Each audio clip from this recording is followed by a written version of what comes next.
All right, Matt Gannon, Jers, we are back. It is Torrey week. It is the Farmers Insurance Open week. More importantly, it's Raz Al-Khaimah week over on the DP World Tour. The first place I ever hit a bet on the DP World Tour back in the day. Shout out Nico Højgaard, who won this tournament last year. As we all know, Nikolai picked up his first PGA Tour win here at Torrey last year. So before he won to the Masters, to his Masters title. So it all comes together. But last week when we kicked it off, there's probably people listening. If there's people listening right now, I actually have to correct this because there might be people listening for the first ever time. We are aware that Nikolai Højgaard did not win at Torrey Pines last year, but he did win the Masters. He did win the Masters. We don't know about that one for sure. They did invite him back, so I think that speaks volumes about his result there last year. But we came on here last time and we said bad beats. Golf season is back. No more bad beats. You're into the winner's circle with Sepp Strog. Congratulations, and how are you doing?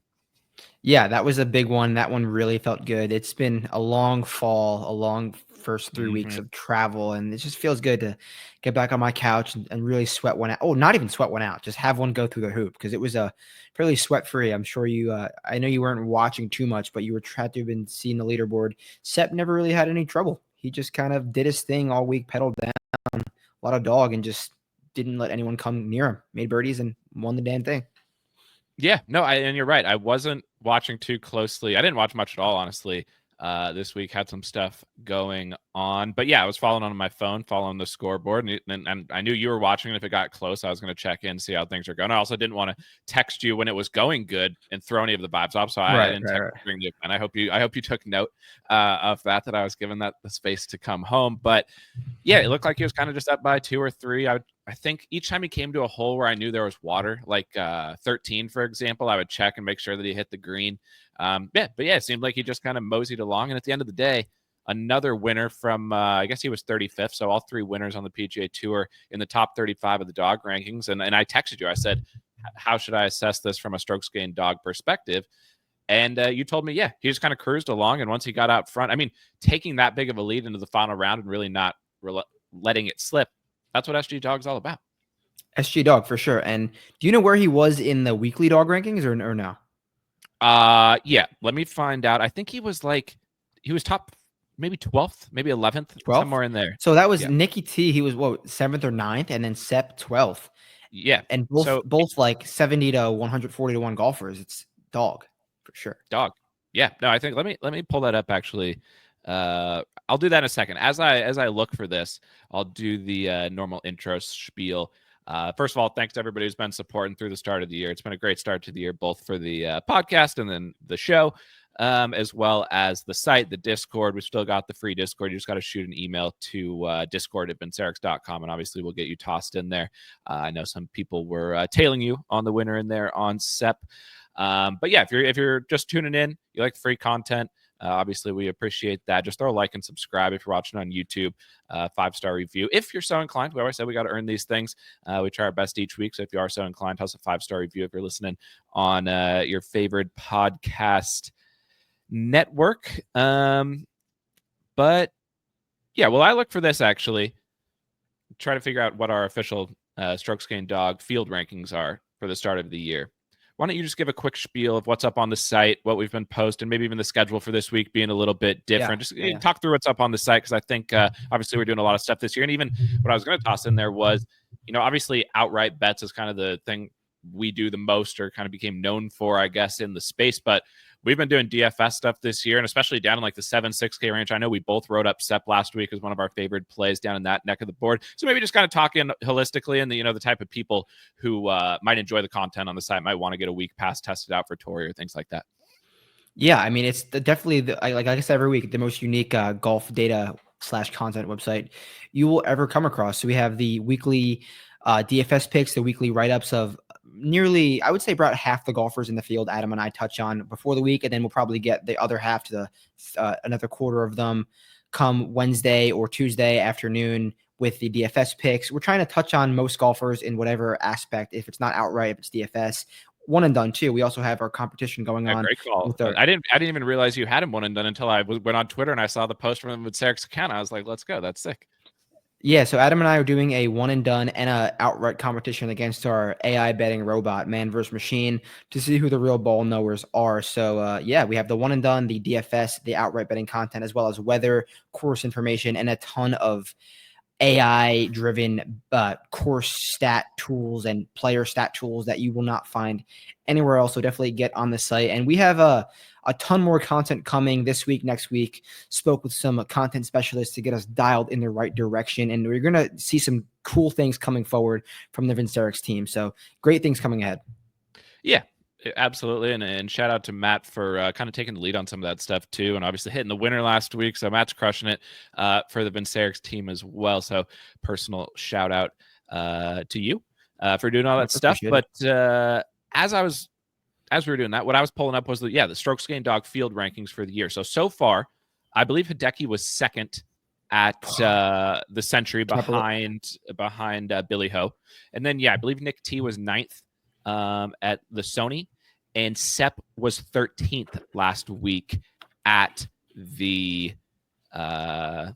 That's incredible. That's what strokes gained real quick. If you're not following right now, we're not talking about any sort of statistical analysis at all, no models at all. No. We're just ranking purely dog. Purely, do you have the gumption and grit to win a golf tournament? Hideki ranked second going into his week. Nick Taylor ranked ninth, and Nick Taylor was 150 to 1. And Sepp ranked 13th, 70 to 1 golfer. These rankings are something that we've talked about for the last 2 years, and we're not able to put any data or numbers behind them until the start of this year.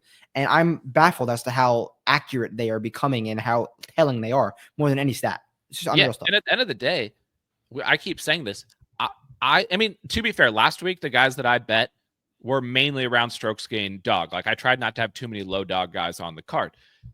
But the point of why we did this was even for ourselves. So because you get into the numbers, you get into the stats, like Ludwig this week, he's number 1 in the model. He's not in the dog rankings, Jers. Ludwig has won 1 tournament in his career. And can Ludwig win this week? Sure, but he's also 12 to 1. So like the point is trying to find some guys who, if they get into the mix, if they're playing well, as we always say, the definition of strokes gained dog is not that you're a good golfer. It's if you play well, can you win the tournament?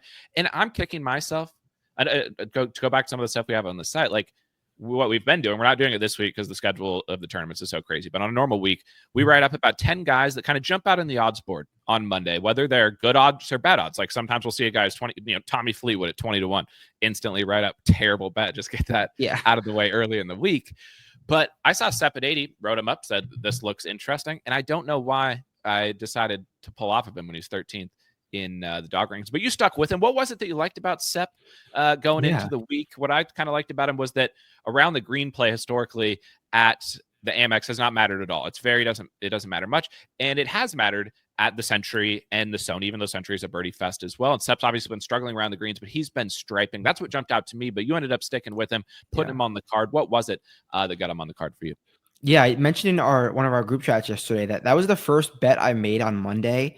In like, how I do my process. I wait till everything comes out first, and I make my bets like late Tuesday night or early Wednesday morning. You got to see the chart. Got to see that. Everyone knows you have to see the Mecca. But what Sepp was chart? Is that? No, he wasn't. No, he wasn't. He was not chart. So I texted my one buddy, "Can you bet Sepp Shaka for me?" He bet it for me, and he said he better not be chart because ball knowers know. And it turned out not to be chart. But outside of that, I just loved what he was doing from tee to green. And visually, when I saw him at the Sony, I was going to bet him that week. Obviously, he didn't win, but he ended up being chart that week, so I didn't bet him. But I loved what I saw. I was like, this dude's striping. He's playing good golf right now. And I'm not going to let what I saw one week not translate to the week after. So I was like, Sepp's in great, and would have never been on him if it wasn't for boots. So did my thing with Sepp. Looked great. The stats looked good. He's got a decent course history. And when I saw 70 to 1, I was like, if he was 40 next to some of these guys, no one would bat an eye. And I wrote in the DFS thing, he was in the 7K range. If he was 9,200, no one would have batted an eye. So I was just like, Sepp, 70 to 1. I obviously missed the 80. This is a great number. And a guy who wins, 3 wins now in 2.5 years, more than a lot of damn players. So yeah, just and then model number 1 for me. That was just an all around Vic. One and done, model number 1. Crazy week for me. It was very rare. Very rare. Yeah. Well, I don't know. Yeah, I mean, I will say I believe there's golf betting gods and just golf gods in general that sit up there and they for sure. dictate thing. Sometimes some of your worst beats are followed by some of your best results. I've had that experience. I know other people have had that experience. And JJ Spawn, we came on here last week and we talked about what a disappointing finish that was from JJ. It pays off. You get into the winner's circle. You get the one and done. I've got work to do in the one and done. I'm off to a terrible start in one and done in the weekly picks. My preseason one and done picks are doing all right. Posty had another reasonable finish last week, so I think I might need to just stick to. Let me see who I picked. And we're tracking both of those, right? We're tracking the season long and the weekly. Okay. I need to versus Vincent too.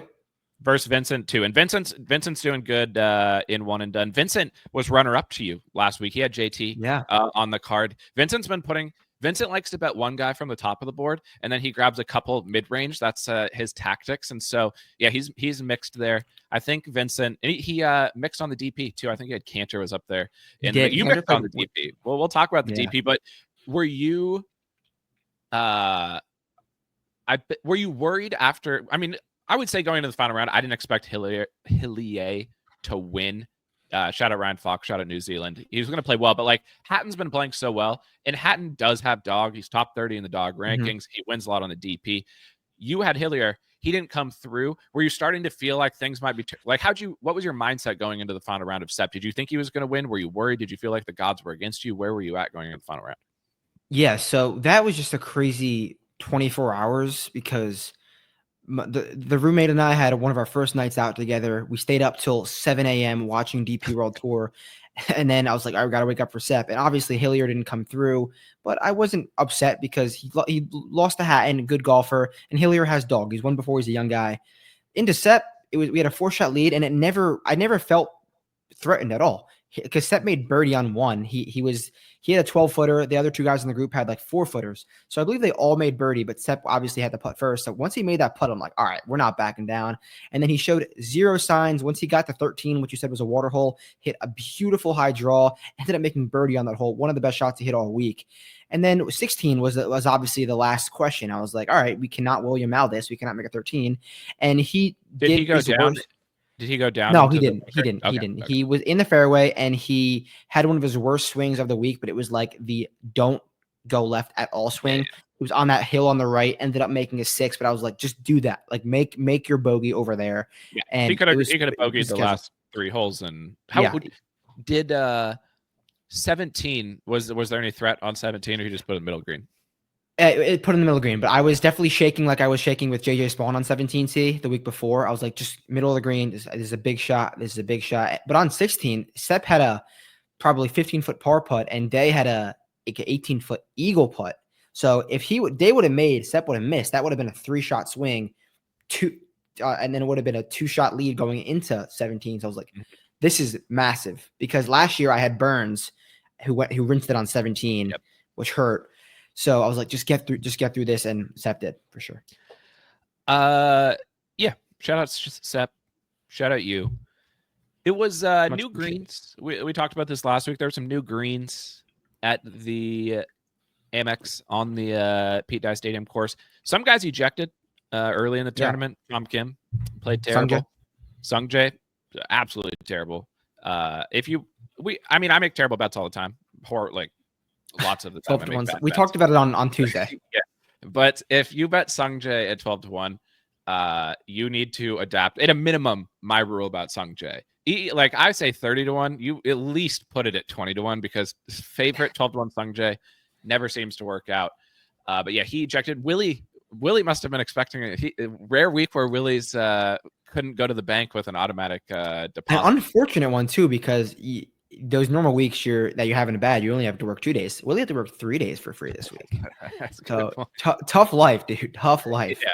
I hope he's all right after 3 full But he days. did sign his Malbin deal last week, so it paid for it. He still has a check that needs to go deliver it. But what I was going to say was, it's a good golf course. I like the Dye Stadium course. I know they were considering going and playing the Genesis there. I kind of would have been down for it. And what kicked this off in my head was that I just love a finishing stretch of par 5, 16, par 3 with danger 17, par 4, 18. It's obviously how Sawgrass is set up as well. It's very similar. It's a good golf course, and the fields are usually pretty good. Obviously, it's not necessarily always the top dog who wins the event, but again, I didn't see much of it this week. But from everything I heard, a lot of the feedback, it's obviously not the most well-watched tournament of the year. But I always like the Amex, and how was it visually? I know the reviews of the course were solid. Like I said with the Sony, the Amex looks amazing on TV, whereas the Sony looks in person. The Sony didn't look great in person. The Amex on TV looks amazing, and in person it looks 10 times better. The Dortmund Bermuda is just so beautiful. It looked awesome, and the golf course wise, the greens, they were really awesome. The ball was bouncing, the ball was not checking like normal Amex.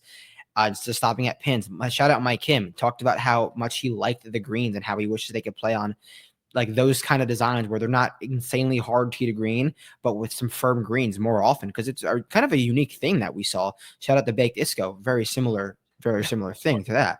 So yeah, it was really awesome because you were still able to score, but it wasn't just gimme birdies all around. Obviously, Sepp won at a pretty deep number, but there were some guys like shooting over par. I think the stadium course played over P during the week. Just a super fun week.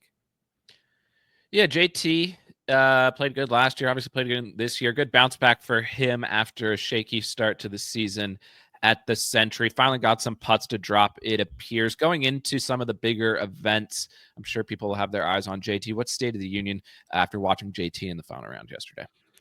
I mean, he's still one of the worst putters to walk the earth, but I just like how much golf he's playing.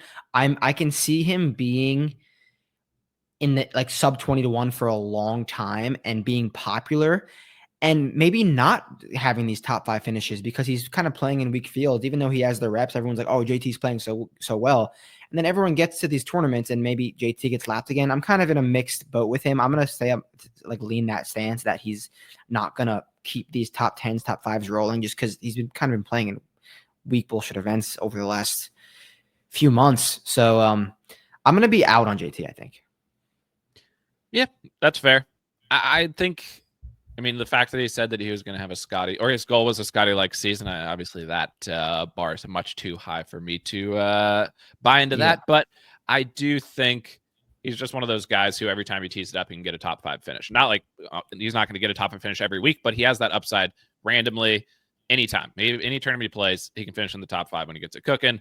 Good for him. If I had told you Jason Day was going to rank 3rd in the field tee to green, you probably would have had him winning by 10 shots. I mean, the guy has been putting the lights out. Yeah, he hadn't lost strokes putting in a lifetime.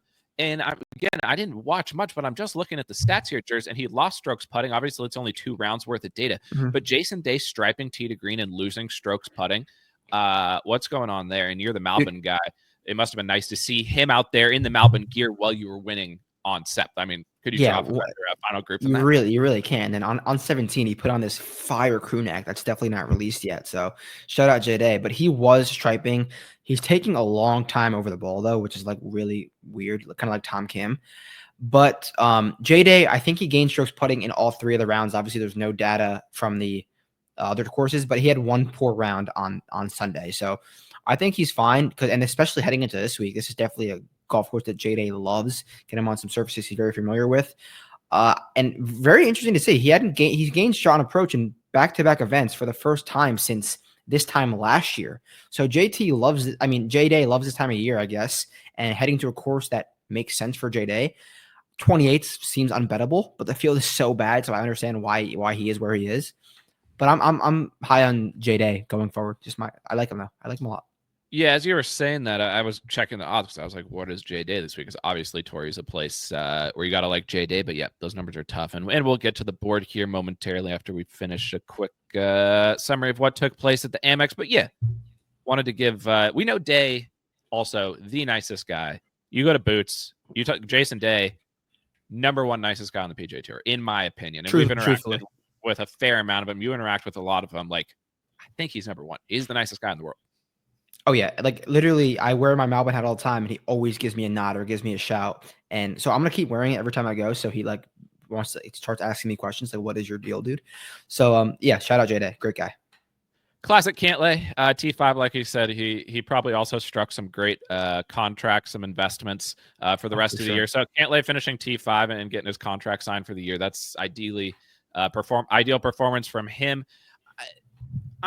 The Cantlay is the hardest strokes gained dog guy to like calculate because he truly never mixes. Like he's always T5, T3, but he never really feel like he's going to win. But every now and then he puts on some of the most dog performances that you could ever imagine. Needed your opinion because I was thinking about this looking at the dog rankings. He is 18 in the dog rankings because, like I said, sometimes he makes those putts. You think of even the team events, like he shows dog. But didn't he start the round like +2? I was following the app and I saw Cantlay. He wasn't, likely to win going into the final round, but he's our guy. Pat's our guy. We love him. He needs to win something.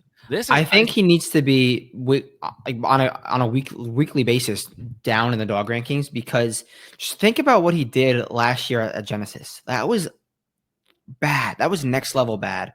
I mean, him and Xander. Obviously, Xander booked up in the future of the season. That was when Xander looked himself in the mirror and decided that he had to have dog. Was after Riv last year. Yeah, Pat has serious questions on his dog, and like these young guys are coming out and just not stepping on throats, but really showing that they can hang with these Ryder Cuppers, these bigger names. At every single tournament, I'm like, what's the difference between a 20-1 Cantlay and like a 50-1? Yeah, there's no difference. No, especially when Scotty's not in the tournament, and I had posted this before the season started. Last year, the only guys who won golf tournaments on the PGA Tour under 20-1, obviously Scotty did infinity times, was Rory and Xander. And Rory was at Quail, where it's like that is what it is, and then Xander in the majors. Like, I agree with you. Just these guys at the top, when it comes to winning the tournament, these guys at the top of the board, what's the difference between them? And again, that's the dog rankings. That's why they exist. Another strokes gained dog guy who I think actually won the tournament. I know you were on him as well. I was on him the week before too. This is the last guy we'll talk about at the Amex. Cam Davis. How did he not win? How did he not win the tournament?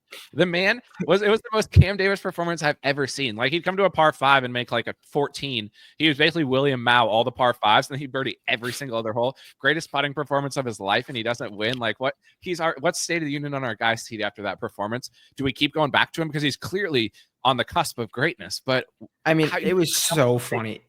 On Sunday, yesterday, he shot 30 going out with a bogey on the par 5, then came in like 39. I was like, I fucking love you, Cam Davis. Just like, keep being yourself. Is going to have his week. Just we have to get him to a course with like no bunkers. And like Augusta National. Yeah, like somewhere like that. That's going to be his week. He's just building up. Yeah. Keep your eyes on CD. He's probably going to win the Masters. I think this is the year that he finally gets it done this year. I'd bet it at 30. Like, I would. I will bet him in any number. I'll bet CD at Masters every year, because on the even let's say somehow, some way he's like 10-1 odds this year at Augusta, I would still do it, because if I missed CD at Augusta, that's end of the pod. That's end of the site. That's end of me watching golf, playing golf. It's over at that point. Yeah, just when like I was crazy for thinking Bryson was going to win a Masters, and now Bryson's the Masters guy now.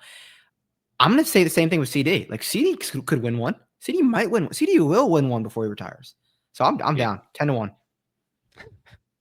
Yeah, and I agree with you on you are the Bryson guy at Augusta, because I remember last year on the pod, I was not down for Bryson. And I've been on it for like years. And now everybody's, Bryson's going to win the Masters. So that probably means he's not going to win the Masters this year. Yeah, hope not. Speaking of tough golf courses, Augusta's one of the comps this week. Cheers up on the site for Torrey Pines, because you got to strike your golf ball. Here at the Farmers, first real golf course, or like real tournament, I would say, of the year, the real test of the players. Waiala's a test in its own way, but it's a very different style of golf course. I love Torrey. The haters of Torrey, you're not a hater of Torrey, right? You're a supporter of the event. Because I wouldn't say I'm a truther, but I appreciate it. Okay. Because that's what I was going to say. I get it. The course architect people, they've read all the books on architecture. They've shook hands with Bobby Jones, like these people who the history of the game, the design, whatever. I get it. The design of Torrey Pines is not some like architectural gem, but it tests the players. I get it. Does it test it because it's super deep rough? Yes, but still, it's something. We ask for Fact things. Fiction. Is it a test? Fact. Yeah, We ask every week. We want to see these players take on challenges. You take on challenges at Torrey. You got to put the ball in the fairway. You got to drive it long and straight. You got to hit your irons good. You got to handle the POA. You have to make a shit ton of 10-footers that are sliding like 8 feet outside of the hole to make these putts. You'll see the more short missed putts this week than you'll probably see the whole year. The setting is unbelievable. Beautiful view. So when I think of the things that I care about for a PGA Tour tournament, it has all those things for me. So I love Torrey. I'm fully out on the Torrey hate. I just wanted to say that up front. No, I'm with you. Like, yeah, I understand. You have to hit a lot of long and straight shots. So do it. Do it.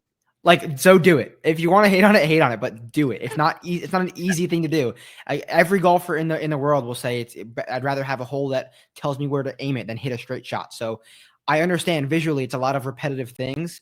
It's not like we're getting this tournament every single week, although we low-key are because we're going back there soon. So like maybe, but on a regular year, like I'm fine with Torrey for a week. And hopefully we get the South Course for 4 days if the Genesis plays South there. Which Course? I'm thinking South wrong too. Course for 4 days, signature event. Sign me grind. up. Sign me up, cheers. I want to see it. I've been to Riv. Riv's a great golf course. Also, obviously, the driving force for why this is probably going to Riv is the fires in LA, and it's a terrible thing. And thoughts are there as well. Well, what I was going to say about Riv is like, I've been to Riv.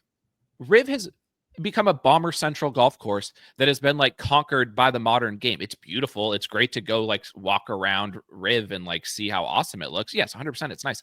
But 4 rounds at Torrey on the South, if they continue to just let the rough grow up and keep it in the same conditions that it's going to be this week, which obviously they're going to, that's going to be a great golf tournament. I'm down for the signature event at Torrey. And with the way this field is going to be, the way the field is this week, I guess I'll transition to what we need. Yeah. I think the plotters are going to rise to the top. If it's not like Ludwig, it's going to be, I think, you're going to get some names that you're going to see, like your names you're going to see on the Weiler leaderboard, names you're going to see at like the Wyndham. You're saying this because you want guys who are minting fairways and striping their irons on the green. And only because that there's no big dogs, elite total drivers in this field outside of really like a few names at the top. But usually it's full of them. And Luke Klintz, obviously he's going to put on a generational driving week, like you said. So I really think we're going to see I don't think course history this week is important because this field is so watered down. Go with guys that fit the minting fairways approach. That's what I'm going to take. Minting fairways. Because I was in on Colin when he almost won here because he was just a fairway minter. And it was Colin and a bunch of bombers. Colin Keegan and a bunch of bombers. So I'm down for the fairway minters at Torrey all the time. It's interesting you say that because obviously off the tee at Torrey is one of the focal points of the event because of how thick the rough is. And I will say we do not have boots this week, but a buddy of mine had boots a few weeks ago. We also heard from somebody in the Discord. The rough, legitimate. They've got the rough ready to go down at Torrey. He lost 8 golf balls in the first 3 holes in the rough, and he wasn't like they were massively offline. It's so hard, when average golfer plays Torrey in the deep ass rough and you don't have the spotters like they do, and it's the tour level rough. You're going to lose balls because it's just like how you're going to even find where they are. Not necessarily an enjoyable experience from that perspective. So there's a thing for the haters. If you go play Torrey a few weeks before the tournament and you're an average golfer, going to be a long day. Breaking news. That's breaking news there. Do you think we're going to have any situation of a lesser named golfer losing a ball in the rough because no one's watching their group? Like happened like at Shroon? That Boots memories, people always ask like highlights of Boots. When we identified that the lesser named players at Shroon were more likely to lose their golf ball in the hay, or not the hay. What's the official name of the stuff that runs along the fairways? We're losing our ball knowledge right now. The gorse? No. The gorse. Yeah, the gorse. Sorry, I said shout out Larks. I only know that actually because I was currently watching the Xander film. It came out like 2 weeks ago. Oh, so sick. I gotta finish it. My guy.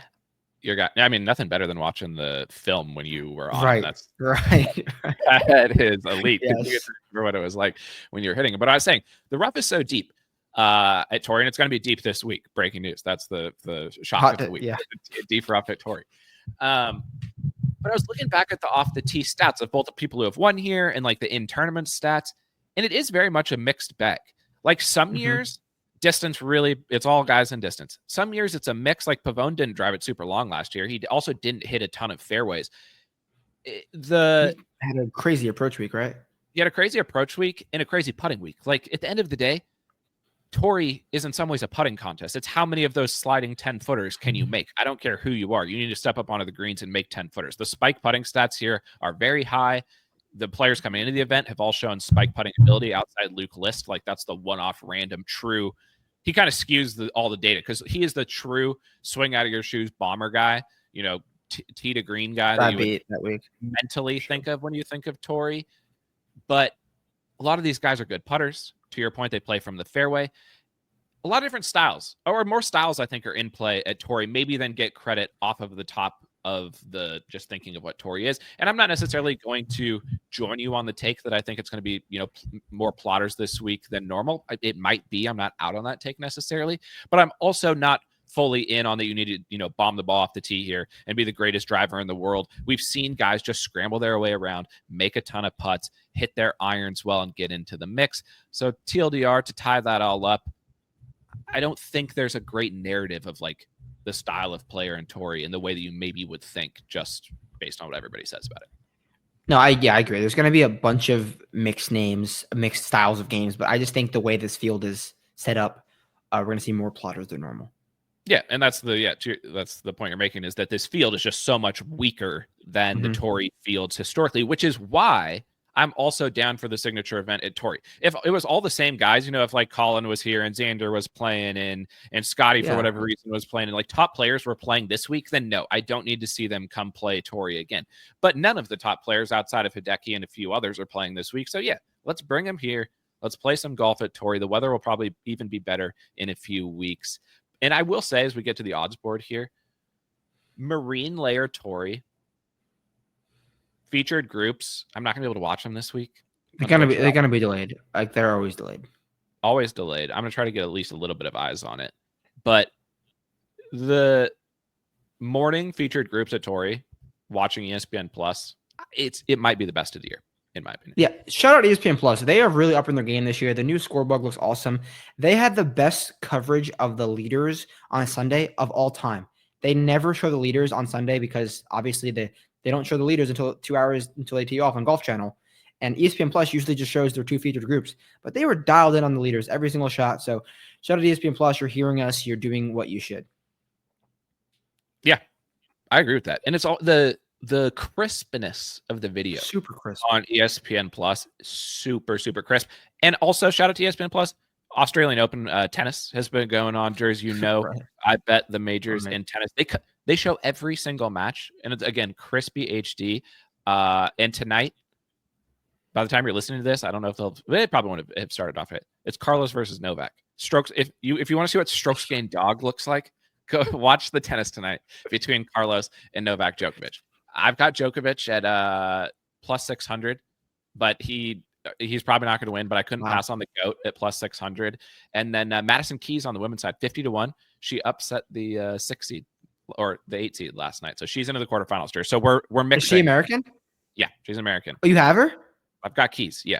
Oh, you have both. Shit. Damn. So we're mixing basically in the tennis, which I always do. Like my goals. This is the finals? Quarterfinals. Oh, quarterfinals.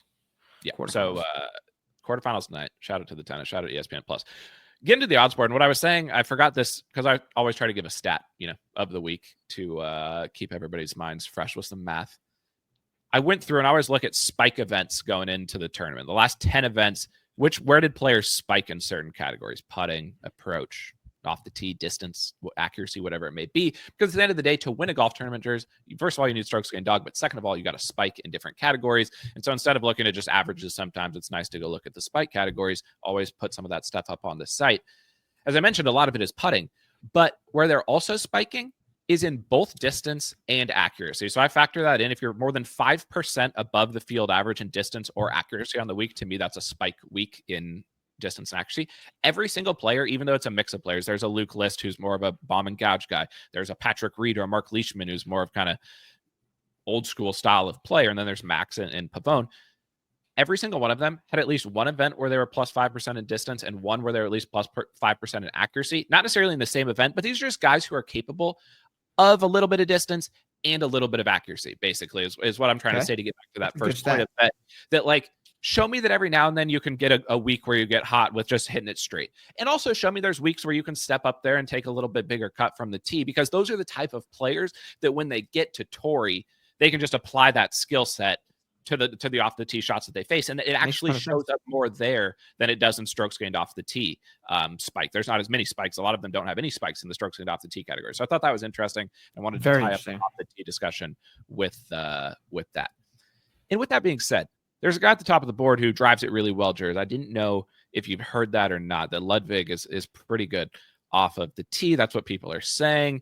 He's the top of the board with Hideki. They're both at like 9 to 11 to 1.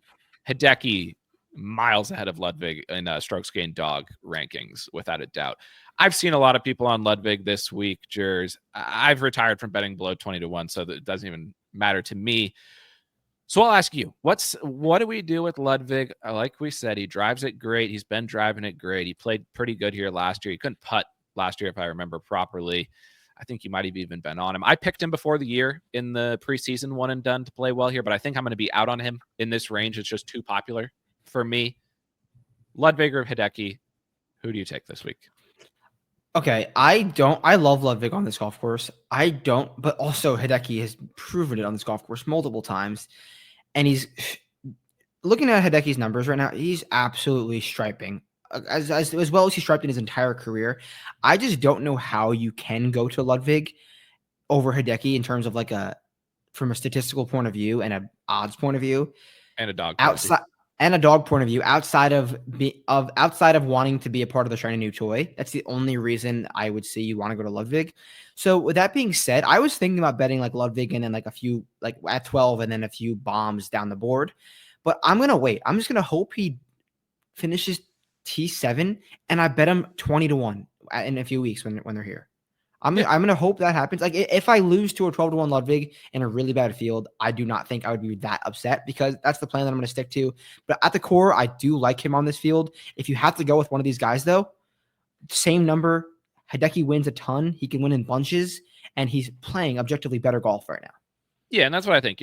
From an outright perspective, which is usually on at least this show what we talk about, like we said, we'll be up on the site with our kind of DFS thoughts. It's ultimately dog rankings for me up here. Is Ludwig going to stripe this week? 1,000% he's going to stripe this week. He'll probably gain infinity strokes ball striking, but you still have to make putts at Torrey. You still have to make those sliding 10-footers that we just talked about, and want to know what helps make those sliding 10-footers go into the hole? Dog. Strokes gained dog, where you're going to have to make some putts this week. I think Ludwig plays great, but yeah, if I was betting which one of these guys, which I'm not going to, I would have to go with Hideki. He's just, I agree. I just have to go there. I didn't realize Sungjae is playing this week. It makes sense. Sungjae always plays well here. He's 20 to 1. He's the next guy kind of on the board with, I guess we could throw Finau in here. No, it's a different tier. Let's leave Sungjae by himself. He's below 30 to 1, so I'm obviously not interested. Willie's your guy. Sungjae plays well here. This is a Sungjae course. What are we doing with Sungjae? Are you in or out on the Sungjae bounce back week here at Torrey? Sungjae is coming on approach. Yeah, the worst approach round of his career. He lost one round, 5.5 strokes on approach.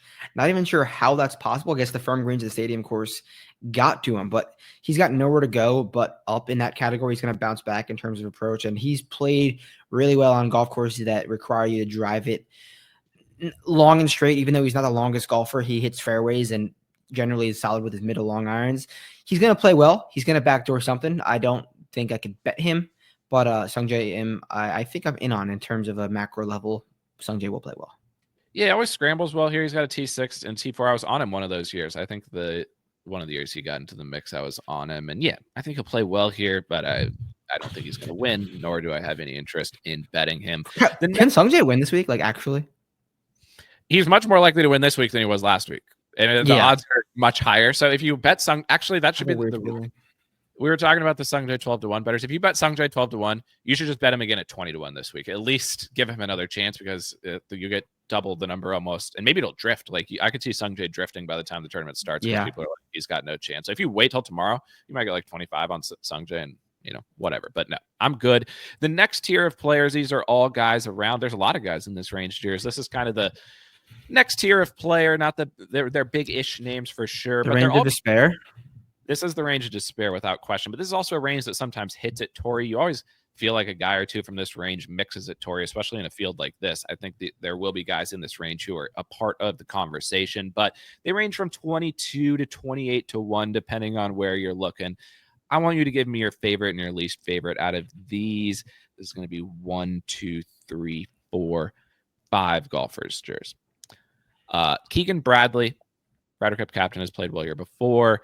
Tony Finau always plays good on the West Coast, it seems like. Willie Z is now going to be tipped into oblivion. I almost texted you last week. Willie Z is going to be mega tipped after playing okay at the AmEx. And he was a DFS pick of mine at the AmEx. He should play well at the AmEx. It was not a shock to me that Willie Z played there. It's a good golf course for him. Grazerman and Jason Day. So Keegan, Finau, Zal, Grazerman, and Day. Your favorite and your least favorite in that range. And I will note, you and I, we Vic Lap when we need a Vic Lap. We also take ownership when we were wrong. We've been fading Grazerman every week. I'm going to continue to fade Grazerman. Yeah. Not necessarily this week, but I'm just saying we need to hand up and admit we're not Grazerman guys. So if you whatever your team is here, it might be biased. And I had to say that ahead of time. So those 5 guys: Keegan, Finau, Zal, Grazerman, and Day. Favorite and least favorite. I will say Grazerman did hit his irons really well last week, which is a rare thing for Grazerman. But I think my favorite is Jason Day. We talked about him earlier, and I would just repeat what I said earlier. So rewind. Plays really well here every single year, and he's coming off of his best approach week in consecutive weeks since this time last year. Least favorite, I would probably say, in terms of number, it's tough between Keegan and Willie because Keegan plays well here before, but Willie, like I did say at Kapalua, this is the best I've seen Willie hitting the ball, and I think he's coming close, and it's showing in the odds board, but it's not really showing in the stats. He hasn't been striping on those Willie +5 approach weeks yet, but he's on the right path. This field is great for him. This golf course, you don't really get Willie golf courses very often, and this is definitely one of them. But I just don't think we're there yet. You're buying him at an absolute peak in pricing in the last 2 years now. Like this man was 100 to 1 2 weeks ago, and now he's 20 to 1, and he hasn't really done much to get there. So I would say Willie, my least favorite Jason Day. Yeah, I agree with that on Zal. Like I am totally out at these prices. Like that, he literally was 100 to 1 a couple weeks ago. Could he play well? Is he playing better? Sure, but I still don't consider Willie Z a huge strokes gained dog guy. He's not in the top 30 this week. If I go to the strokes gained dog rankings on the week, and maybe we should talk about how could he be? Yeah. He doesn't win golf tournaments. So I'm good on that front. I will say from a strokes gained dog perspective, how these guys rank out, which I think we should obviously be keeping our eyes on. The highest ranked guy outside gotta be Keegan, right? Is Keegan. Yeah. And Keegan wins golf tournaments, and Keegan's played well here. Keegan I thought it was too good to be true at the Sony. I almost bet him at Sony. I really wanted to. He obviously didn't win, but he played pretty well. Sony got off to a slow start there, got up into the mix, played good on Sunday. Like Keegan is so focused right now on because he wants it so bad. He wants it and when you have strokes gained dog and you combine that with a desire, a want to make it happen, it's hard for me not to get excited about that. So I still like Keegan, even though Keegan's been these odds. These aren't outside of the realm of where Keegan's odds are. Like this is what he was at Sony, obviously. And so when you talk about buying the peak, it's up there for Keegan, but I don't think this is the peak. Finau, meh, whatever. I don't really care either way. And then Grazerman, I'm going to keep fading Grazerman. It's too good to be true. I can't do a 25 to 1 max Grazerman. And I agree the price isn't great on Day, but at least he can win. So I think I'm picking Keegan now that we talked about it, just purely off of strokes gained dog. Yeah, I don't mind it at all. Don't mind it at all. The next tier, we've got some interesting guys. A guy who was popping in the model, and he hits it far off the tee. That's also breaking news. That's Taylor Pendrith. He's about 35 to 1. I'll give you a hypothetical 3-ball here between Theegs, local, obviously, California kid, has won in California, played well here. And then Mav McNeely, another California kid who has played well at this event historically and has confidence. They're all about 33 to 1. Jers, hypothetical 3-ball, Theegs, Pendy, Mav. Who do you like there? Because that's an interesting trio. Hypothetical 3-ball, my pick there is Pendrith. If I have to pick one outright, it'd probably be Theegala, but I think more times than not, Pendrith wins that matchup. But if I'm betting just straight numbers, I can see myself getting to both of those guys though, Pendrith and Theegs, since I don't really like anyone more at the top. Pendrith has played well here before, and I think it makes a lot of sense for him on paper. Like big golf course, he can bomb it out there if he really needs to, and he could also dial back and hit fairways if he needs to. Obviously, looks like that alpha dog. Looks like a new confident man out there the first 2 weeks. And if I'm saying I saw great signs from Sepp in the first 2 weeks of Boots, I saw great signs from Pendrith in the first 2 weeks of Boots. Why not keep that rolling? I bet Sepp at Kapalua. I bet Pendrith at Kapalua. I think I'm going to go with him. I really do. I like Pendrith a lot. And the internationals, the random Euros of the week and the like. Oh, yeah. And they've won all the tournaments so far this year. We've got an Austrian winner, a Canadian winner, and a Japanese winner on the PGA Tour this year. So a defending Frenchman. And a defending Frenchman. Shout out, Pap. Shout out, Win of the year. That was unbelievable. I when I was looking at the stats for Torrey and just looking at how Pavone played in that stretch, because then he went to Pebble and he almost won Pebble when they didn't play the final round. Unbelievable stuff. But yeah, you'll go Pendy. You'll try to keep the international train going to that trio. And I don't think I'm going to bet any of them. They're not strokes gained dog guys in my perspective. So I'll pass on all three of those guys. But I do think each can finish top 20. And I think there's a lot of guys with high floors this week, because Torrey is a place where if you have good history, certain style of play, you can consistently play well, but ultimately looking for a winner from a strokes gained dog perspective. And there is some dog in this next tier. This is guys about 35 to 40. I think they're each interesting in their own ways. It's Max, Lowry, and Kurt.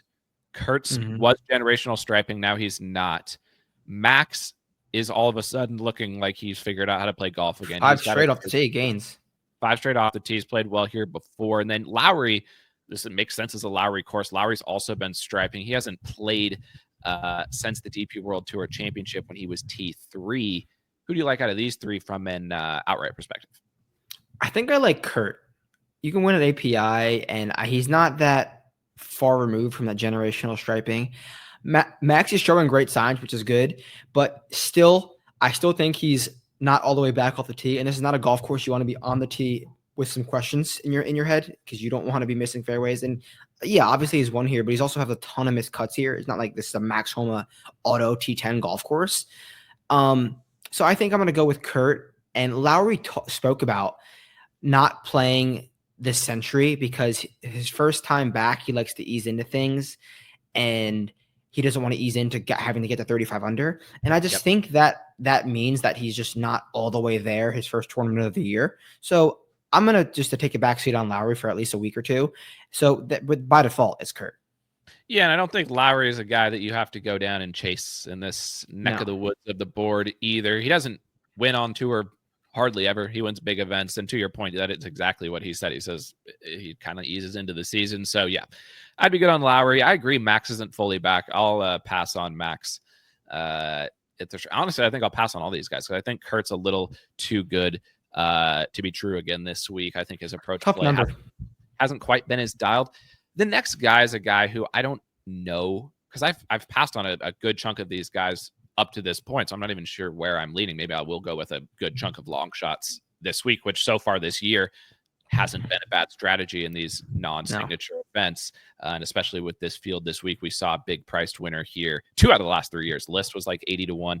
Pabs was about 135 to 1. But this is a guy who I texted you. I posted in the Discord. You mentioned it earlier. I think he's going to put up a generational off the tee. I think that he may break the strokes gained off the tee statistics this week at Torrey Pines, and that's Luke Clanton. 45 to 1 Luke Clanton. Can an amateur win the Farmers? Can Luke Clanton win the Farmers? I don't know if he has the strokes gained dog to make those 10-footers. Fair.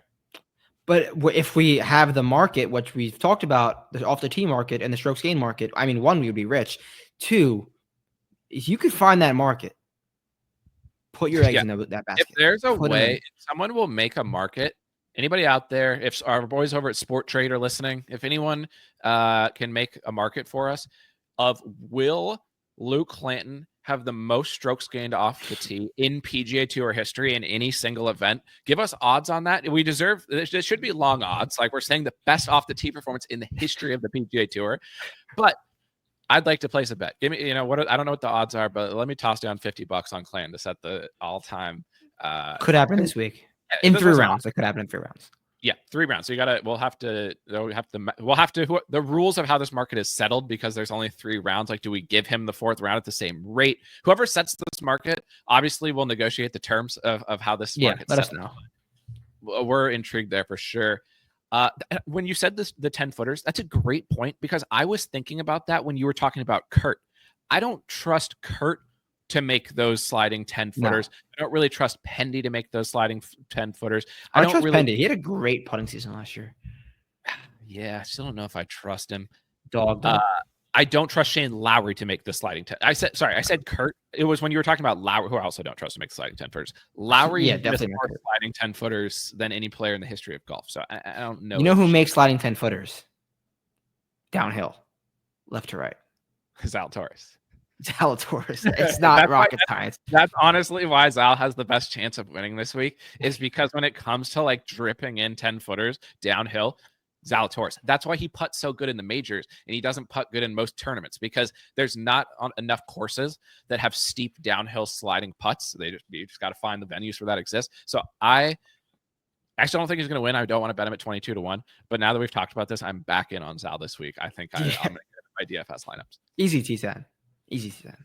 A guy who used to make sliding 10-footers is Ben Griffin. He's 55-1. That's honestly this is where the odds get weird, Jers. I'm not going to talk about all of these guys, because there's a lot of guys' prices here who are terrible. We talked about last week not chasing the odds on like the JJ Spawns of the world. And Spawn played good. He played fine. But to your credit, Sepp was a guy who was going the other way. Actually, Sepp's odds were above where he was in the other events. A lot of these guys were sprinting from 100 to 70, Spawn 40 last week is crazy stuff. Crazy stuff. The guy I ended up going with instead of Sepp in that range was Posty, and Posty played well. He ejected in the I have regrets not betting Sepp, but not a ton, because Posty played 3 rounds. He came back too on Sunday. He could have. If he shoots even par instead of +4, he's in the mix, and things could have gone a different way there. But this range, like I said, some crazy stuff going on. Siwoo's high in the dog rankings. Jers, he's up to 55-1. He's I think 2nd this week in the dog rankings. Let me just give you all the guys and just pick a couple that are jumping out, because there's a lot of nonsense going on in this range of the board, but also some interesting guys. Griffin, Siwoo, Aaron Rye, Bo Haas, California specialist, Harry Hall, Stevie Eggs won here last year, JJ Spawn, Hubbard, who just there's a guy whose odds are getting cut in half. Hubbard, that's insane. Eckroat, Tommy Dietz, Berger. Anybody there that's interested in you that's jumping out? I know Rye might be somebody that you wrote up. Yeah, definitely a few names. Rye, I'm hearing Rye's live fave right now, because you think of a golf course you want Rye on, especially if the wind picks up. Mint fairways, which he will do, and give the dude long irons. That's what Rye does really well. I mean, he's not too far removed from going -20 in like 4 straight events and mixing every single week. And then he has dog now. Obviously, we all know that. Shout out Billy Ho. So I love Rye, and I really like Austin Eckroat. I worry about his off the tee game and recent results, but if his number starts to drift, we know that he has some dog for sure. So I'm taking that fairway minting prowess that I'm looking for. Austin Eckroat fits that, but I will say Austin Eckroat did not look great off the tee at Waialae. He ended up missing that cut. So it's going to be a number thing. If Eckroat continues to drift, which I think he is a little bit, then I'm definitely down, because I saw him opening last night at 55 and now he's like 70. So I'm definitely could be there on Eckroat, but definitely Rye for sure. Yeah. Rye. I also worry on the sliding 10-footers. I'm going to be honest. I think Rye can finish top 10, but I don't trust him to make putts in the final round at Torrey. So I think we'll take the opposite side. Like, there's no wager we can make, because I think he's going to play well. I'm just saying I'm not going to bet. Do you trust Dietrich to make sliding 10-footers on Thursday through Saturday? I don't trust anyone more, I don't think, to make sliding 10-footers on a Thursday, Friday, or Saturday round than Thomas Dietrich, or a Sunday round when he's out of the mix, for sure. Okay. Noted. Eckroat has putted great here, so maybe he's good at sliding 10-footers. I worry about Eckroat around the greens. Like, at the end of the day, you're gonna need to scramble to win Torrey. I don't care who you are or how well you hit the ball in the week. Like, you need to have a couple dope up and downs to win the Farmers. Eckroat might have 0 nice up and downs. There's a world where he gets beautiful fluffy lies though, and zero closely mowed lies, because that's not really Torrey. So if that's the case, I'm down for Eckroat. That's fair. Yeah, if it like sits up there. The number drifter. I like the number more than anything. Yeah, Eckroat's got some dog. We saw him swing at Ball Hollow. We know he's generational striper of the golf ball. He's 10th in the dog rankings this week. Okay. Yeah, I have no problem with Eckroat 75. I don't think he's going to win. Nick T and Sepp were like around the same dog ranking. The 10 similar odds. The like 8 to 12 range. Yeah. This week there's a guy in that range actually who we were just talking about before the pod. Thristy Law is 8th in the dog rankings. What is Thristy's odds? If he's like 150, I think it's auto. 125 auto Thristy Law. Yeah, auto. I'm down. Auto. He missed the cut in Dubai, which actually makes me like him even more. He flew over early. And what did we say on the preview show before the season? Don't bet Thristy Law when you stay away when he's popular. There's going to be weeks this year where everybody's the second Thristy Law plays good, the very next week, everyone in the earth then is going to be like, we got to get Thristy Law on the card. Let's get ahead of him. Yeah. Let's get early on Thristy Law because that's the only times that he plays good. He's impossible to predict as a golfer. He finished last place this week or he could win, but at 125 to 1, that's the odds where we want guys with dog. 8th in dog rankings, 125 to 1. I think we got to pull the trigger there. Speaking of Euros, Jers, of course, a European won this event last year by way of Pavs. Let's talk about some of the Euros this week. You just mentioned Tommy Dietz. He can make sliding putts. He can bomb it off the tee. He could obviously, Tommy Dietz top 10. I kind of like, he's not going to win. I think I declared he'll never win on the PGA Tour a couple weeks ago. I don't know if I stand by that or not, but I obviously can't bet him after saying that. Justin Rose is golfing again, Jers. Apparently he's playing this week. Nicholas Norgard is a generational driver of the golf ball. He's here. And then Matty Walls kind of fucked on the DP World Tour through the end of the year. Obviously, he's won on it wasn't a real event that he won on the PGA Tour, but he did win on the tour. These aren't random Euros of the week. These are just guys in near 100 to 1 Euros of the week. Dietrich, Rose, Nicholas Nor, or Matty Walls. Who's your pick there? Nicholas Norgard. You know, that's my guy. And it's a great number on him. He's usually like 35 to 40 and like fairly similar field strengths. So, he played good. This is his PGA Tour debut for the season, I think. And this is, I would say, maybe the best golf course for him on the entire PGA Tour schedule. Like, could you name a better? There's maybe not better golf courses for him. Maybe one or two. He's an absolutely generational off the total driver of the golf ball. Long and straight. Hits the ball a mile. Looks like a Jack GQ model. I'm down for Nick Norgard. He can't win, especially on Sunday. He won before, but it's a tough 70 to 1. I'm down though, I think. If Pavs can win here, Nick Norgard could win here. No, easily. Because Pavs was not a dog golfer. He never won a DP. He was low dog. Literally, Pavs is like the story of the year. Low key. Pavs winning Pavs before that. Do you think Justin Rose cares this week? Yes or no? I think he cares. I do, but because when Rose cares, I'm down. When Rose cares, I'm down. He's a 70 to 1. That's a little low for me, but it's still high enough. Rose can win tournaments. What's Rose in the dog rankings? Is Rose not ranked? He may. No, he is. No, yeah. he is. He's 5th in the field in the dog rankings. Wow, that's actually crazy. And he's won here before. I don't know if a win at the SoFi Center. And a win at the Team Cup. Vibes are good. And Ryder Cup year. And Rose's focus went to Ryder Cup year. Apparently he's going to be captain after Luke Donald. So I think Rose will be my pick, but I agree with you. Nicholas Norgard makes the most sense statistically from that range. For the rest of the random Euros, let me give you some names. Obviously, Thristy Law is my random Euro of the week this week, but I'll pick a secondary one. Obviously, Pavs. Jesper Svens is very similar to Nicholas Norgard's. Vic Perez has dog. Norlander's been playing well. Svensson was terrible last week. Vinny Norms has made 2 cuts in a row, I believe, Jers. That's what rumors are. Get him to Canada. Just get him to Canada. Get him to Canada. Schmid's down here. Montecero. Who do you think is most likely to follow in Pavs' footsteps and win as a random Euro of the week? Noted European Jonathan Vegas. He's my random Euro of the week. He doesn't have the course history, but like I said, throw out course history. This, on paper, can't really think of a better Johnny Vegas golf course. Bombing off the tee while hitting fairways and then get hot with either the putter or the long irons, which he has shown to do. Definitely has some dog and can randomly pop and win. So my random European, Jonathan Vegas. Yeah, I'm not going to argue with that. I bet Vegas last week, and famously, when Luke List won Torrey, I had bet Luke List at the Amex at about 100 to 1. So any guy that I bet around 100 to 1 last week, I definitely need to consider them again this week because that's cost me before. Yeah. So I'm going to have my eyes on, and like I said, I bet Vegas Nico last week. Nico Eckroat, that one was tough. What did Charlie Hoff show in the final round, and why is he 80 to 1 Jers in this field? San Diego local. Charlie Hoff was there, and he was only one there. He was parlaying every shot with Sepp, was 3 back the whole time, and then on 13 he rinsed it twice. So low dog. I don't know what did he end up finishing last week, like T8, but he one hole T5. Okay, one hole cost him because he was 3 back. He was never like there, but he was 3 back the whole time. He was solo 2 for a while. So San Diego local, he definitely will be comfortable here. He said he's hitting it really well too. As you were talking about him, another West Coast specialist, he's not been striping at all. He did play good here last year. Is Joey Buckets. Joey Buckets. Joey Bucks.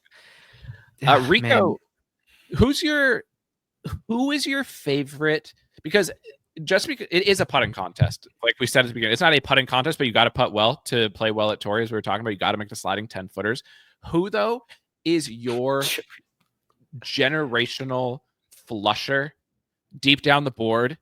I know it. Who is it? Alex Smalley. Okay, that's a good choice. Generational flusher. I thought you were going to say Rico. Look at Alex Smalley's recent stats. He's back to mixing up the Scottish Open. Alex Smalley. Oh, he's 90 to 1. You're not sneaking up on anybody this week with Alex Smalley. 90 to 1. That's tough. But wow, he is back.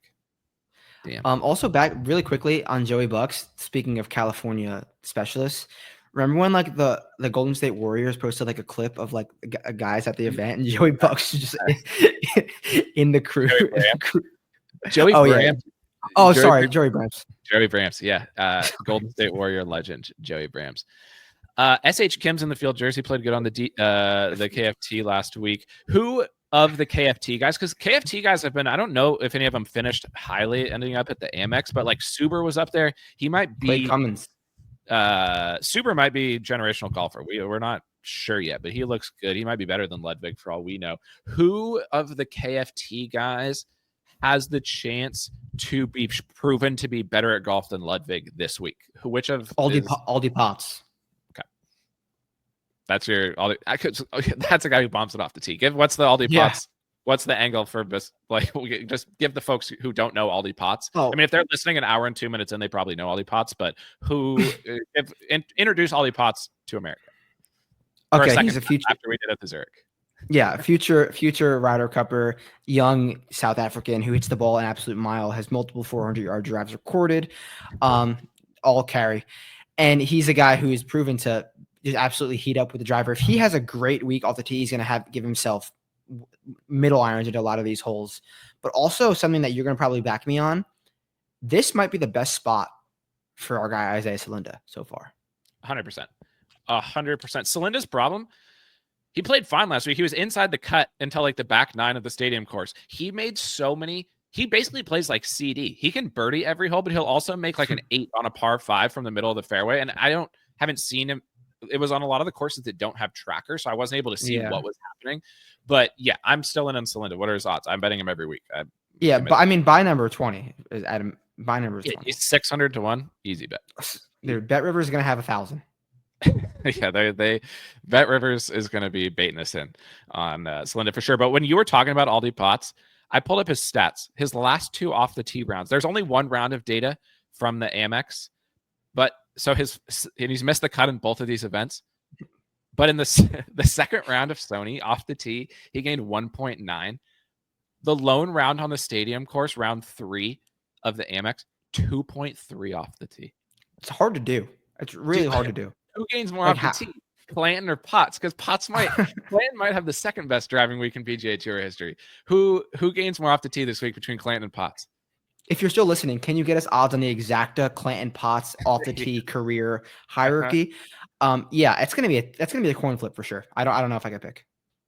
I think I'm gonna go Clanton because he hits it a little bit straighter. I think Clanton is just gonna be nuking down the He's middle. got more shots. Yeah. And I think Potts might get loose off the tee, and it might cost him here because you can pay the price if you get really wayward off the tee at Torrey. So, but yeah, I mean, you had Celinda in there, and we're talking about and Nicholas Nora. If you have heard everything we've said to this point, and we talked about putting being important, and we said this is not necessarily an off the tee course. If you disagree and you're like, no, Torrey is off the tee, I think it's going to be a Luke List type of week. Those are your guys. Those guys we just talked about, those are the guys that you want to go to. So anyone else, anyone we haven't talked about yet, either in the dog rankings or down the board here that's catching your eye? I'll finish it up with, I think, just as my hot take of the week, one of Potts, Gotterup, or Toasty will finish at the top 15. That's my hot take of the week. Is there, if you bet all of them top 20, I bet in one of them hits, that's going to pay, right? It's got to be, yeah. I haven't looked at any of the odds, but I think that will definitely. Yeah, if you put same on each of those guys at top 20. Yeah, because they're all, if they have hot driving weeks, they're just going to give themselves jokes of clubs into these holes, and then from there, just like finish top 20. Yeah, because that is the thing. If you bomb it long and straight at Torrey and the other guys are hacking out of the rough, it's hard not to have at least a reasonable effort. But when we talk about the putting angle, it's to win the tournament. It's to make those sliding 10-footers. So that's Torrey. And at the end of the day, we got to get our cards together pretty soon. So where's your mindset right now with card creation on the horizon? I did pencil Ludwig in there with definitely overvalued in names and budget. But I think after talking through it, I'm going to start 30 like I haven't gone lower than like, I think 30 this year. So I think I'm just going to start there and get myself another 8 to 10 man card and let it rip. I agree. I think I'll be doing the same thing. I think I'll be taking the same approach this week. Obviously, get over to the site for that. Also up on the site is the DP World Tour jerseys. We mixed. I didn't mix because actually we need to talk about this because we're always keeping an eye on what's happening in the world of golf. I bet Hovland because I was like, fuck it, 18-1 Hovland. He's won here before. He got off to a great start. He was on the featured groups, which I'm out here on the West Coast, from California Beautiful. Swing, and there was featured groups DP, and I was like, you know what? Let me watch it. I've got nothing better to do. He got off to a great start. The final 9 holes of the first round, Vic looked like he was shanking the ball repeatedly, not just one swing, multiple holes in a row, legitimate. Like Rom? Miscut, like, also wrong. Yeah, also miscut. We've been following the Vic story. We need to get Boots. So you saw him at Century. He was talking in his press conferences about like he's lost in his game. Yeah, he's an honest man. He is an honest man, very honest, which we always appreciate the most honest players. I don't know what to make of the situation, but it is troubling stuff. New coach, he's just lost. He's added the double pump again. He's just trying to find something. I saw him doing a swing video of him trying to feel a new thing. And it just, I mean, everyone knows golf. It's going to take some time. So I don't know. We're going to have to monitor the Vic thing, hopefully get boots on him in the next month. And really, because when I saw him at Kapalua, that was after he had his broken foot injury and he wasn't on the golf course. He was chipping and walking around by the putting green only. So they're going to have to see Vic for sure. And that's important because of the Viking Cup too. I mean, obviously it's a Viking Cup year. We can't have one of the stars of the team showing this level of volatility in the game. And I have to mention, in the spirit of the DP World Tour and the spirit of the Viking Cup, 2 Viking hole-in-ones last week at the AmEx. Unreal. Sammy Valley and Chris Ventura. And we talked about Chris Ventura. As you said, he hits the heaviest ball you've ever seen, and we talked through. Go if you don't know what that means. I still don't know if I totally know what it means, but go back and listen to the Century pod. I also feel like I do know what it means, and I go back and forth. But I saw Ventura has 2 hole-in-ones in like 54 career starts on the PGA Tour. That speaks to generational ball striking. 2 hole-in-ones in 54 starts. Some guys go their whole careers without hole-in-ones. That's amazing. Yeah, because you know what the thing is about par 3s, the cat is telling him to hit your numbers. So he's clearly doing that. And Chris Ventura has the ceiling of a top 10 player in the world. Not sure he'll ever get there, but the dude hits a heavy ball. for sure. And he made it on 13 too into that back pin. It was a nice hole. Crazy. Honestly, Sepp's shot was very similar. Hit like a high draw that released. Great swings from both of them too. I think we need to start ranking hole-in-ones too, because there's hole-in-ones are different. There's hitting a hole-in-one on 13 at the Dye Stadium course. That's a real hole-in-one. Do you like Ventura at Torrey?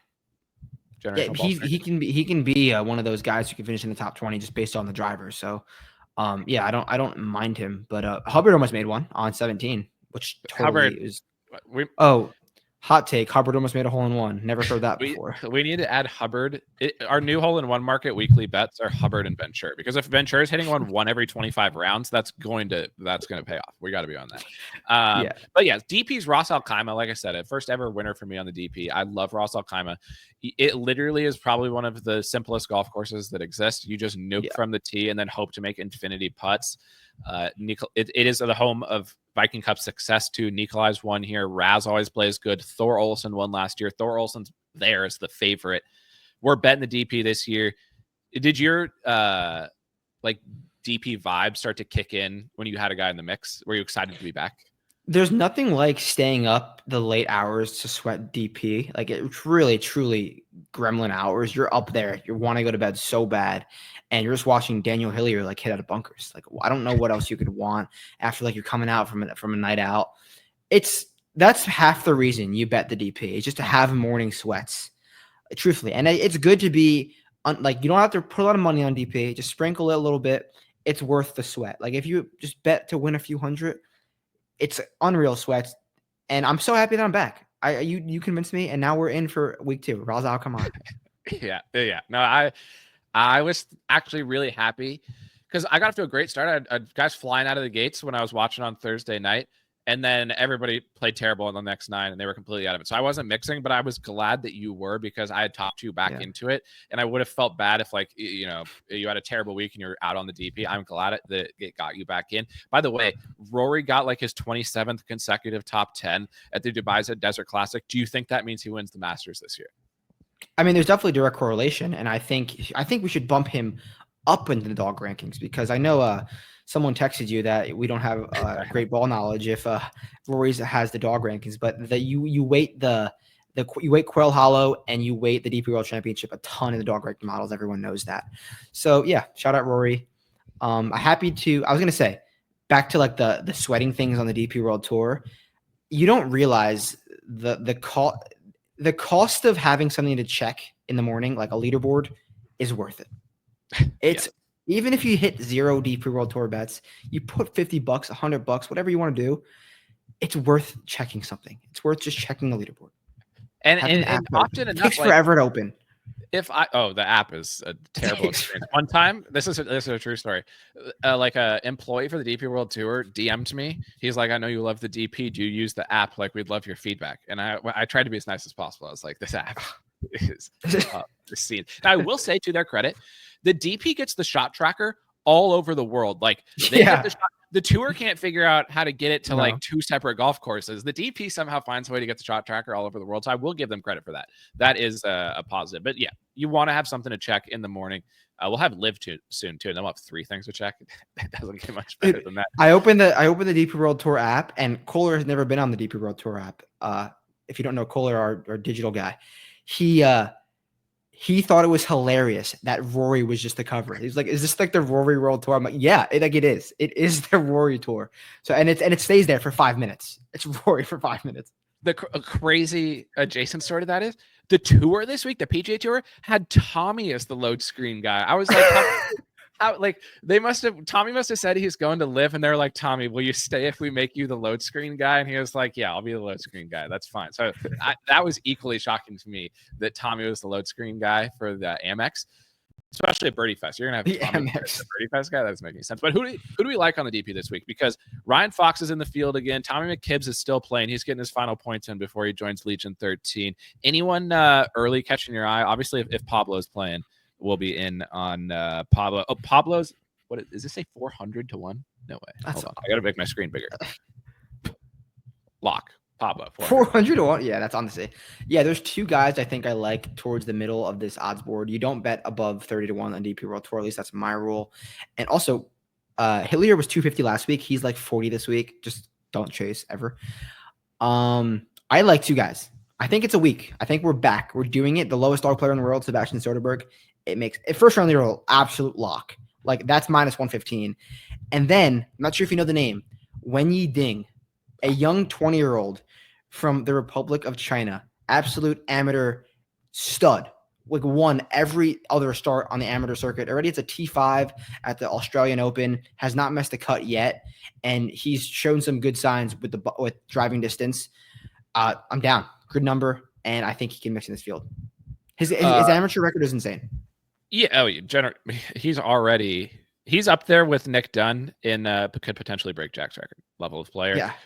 So for low Chinese market, you like Ding over Hao Tung because Hao Tung started to play a little bit better, and when Hao Tung plays better, maybe get both on the card because Hao Tung's 75 to 1 as well.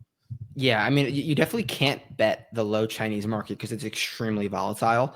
But I would say you can bet both of those players though. Yeah.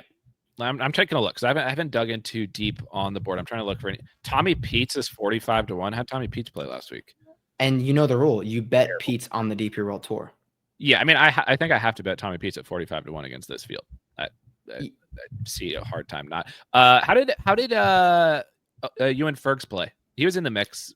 How did he play? He stayed there. He was in the final group. He was all right. He didn't show any dog after the 36-hole lucky bounce, but I generally don't like him in Birdie Fest, but he kind of just got hot the first two rounds. So I'm going to probably pass on him. I don't mind KCJ at 100 and our guy Hamish Brown. Speaking of the Vikings, this is a Hamish Brown, definitely a coming out party for Hamish. So, B Woo's in this field, 120 to 1.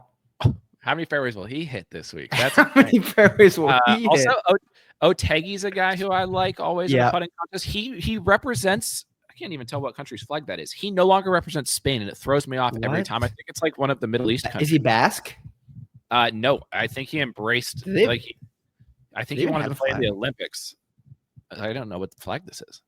Adrian Otegi is a Spanish Emirati. He's from here now. He switched allegiances. He's part of the UAE. So there's a home game for now for Otegi. So watch out for him. That's interesting news. But yeah, for the random, Hamish is here. We said that the Vikings play well here. Jeff Winther can make putts. He's 150 to 1. I might be down for some Winther. Lucas Bjerregaard blindly bet so many Vikings in, any event, honestly, but especially an event like this for sure. Easily. All right, that's the DP. It's been a tremendous podcast. Congratulations on getting into the winner's circle. Crazy schedule this week, obviously, with the Wednesday start, but we'll get everything up on the site. The model's already up there for the PGA Tour event. We appreciate everybody, as always. Matt, good luck in San Diego. Torrey Pines. Great show.